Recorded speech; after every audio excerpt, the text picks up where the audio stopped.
Sobat Edukasi, selamat datang di podcast obrolan seputaran biologi, tempat diskusi seru untuk mahasiswa biologi yang kreatif dan semangat belajar.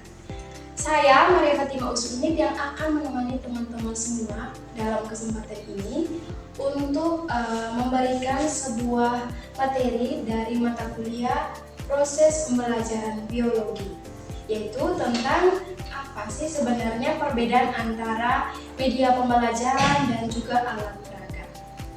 Di sini kami akan membahas mulai dari definisinya, kemudian fungsi, manfaat, contoh, serta juga dengan perbedaan antara kedua hal tersebut. Namun tentu di sini saya tidak sendiri, sudah hadir beberapa teman saya yang akan berbagi pengetahuan mereka kepada kita semua. Halo, saya Andrew Sidnesi, asal Durasi. Hai, saya Carla Dinasi, asal Keva. Halo, saya Veritas Lulu, asal Kaubele. Hai, saya Yani Nino, asal Manusia. Halo, saya Jeffrey Nebai, asal Manfui. Oke, kita sudah kenal ya teman-teman kita yang ada di sini. Oke, langsung saja kita masuk pada obrolannya yang akan seru dan menarik. Oke, mari kita mulai obrolannya yang seru dan menarik. Oke, dimulai dari teman Andro. Teman Andro bisa jelaskan terlebih dahulu kepada kita semua sebenarnya apa sih yang dimaksud dengan media pembelajaran itu? Oke, baik, tentu teman-teman.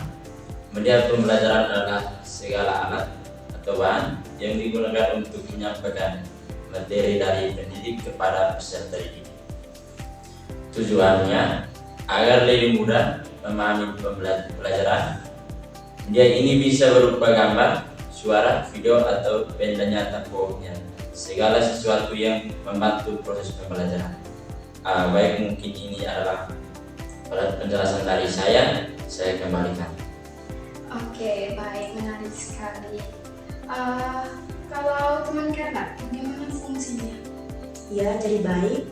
Di sini fungsinya sangat beragam karena media pembelajaran bisa membantu memperjelas materi, mengatasi keterbatasan waktu dan ruang, meningkatkan motivasi belajar siswa, dan menjelaskan hal-hal yang abstrak.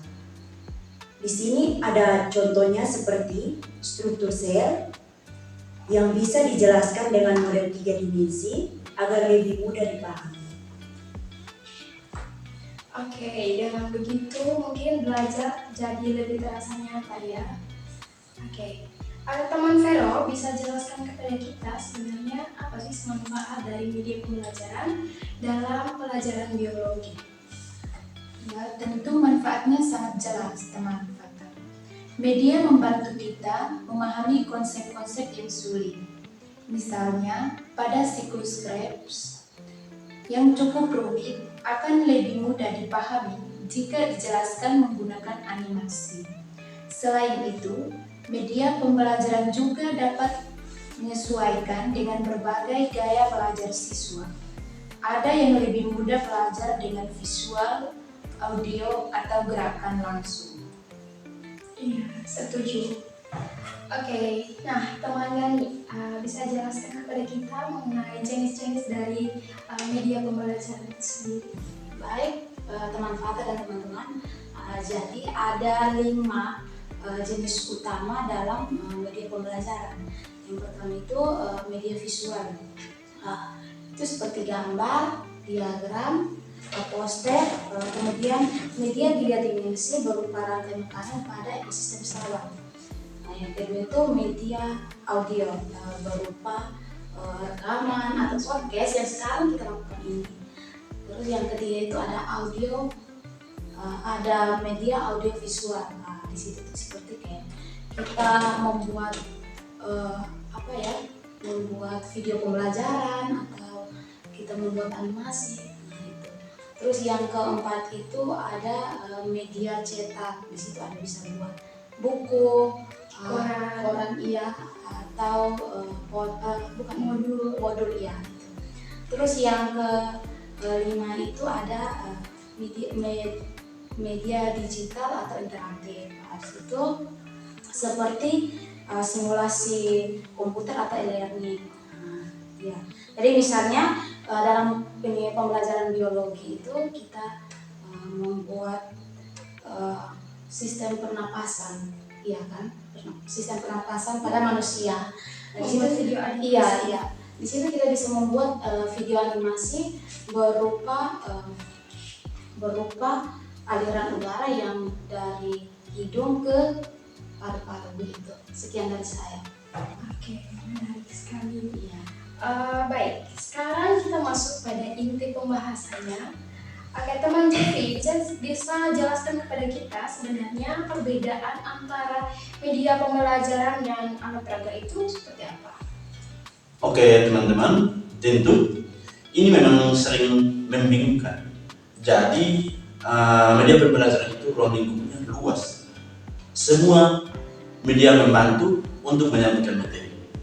Sedangkan alat peraga merupakan bagian dari media yang lebih spesifik berupa benda nyata Yang bisa diamati langsung oleh siswa. ya begitu, yang bisa dilihat dan disentuh langsung.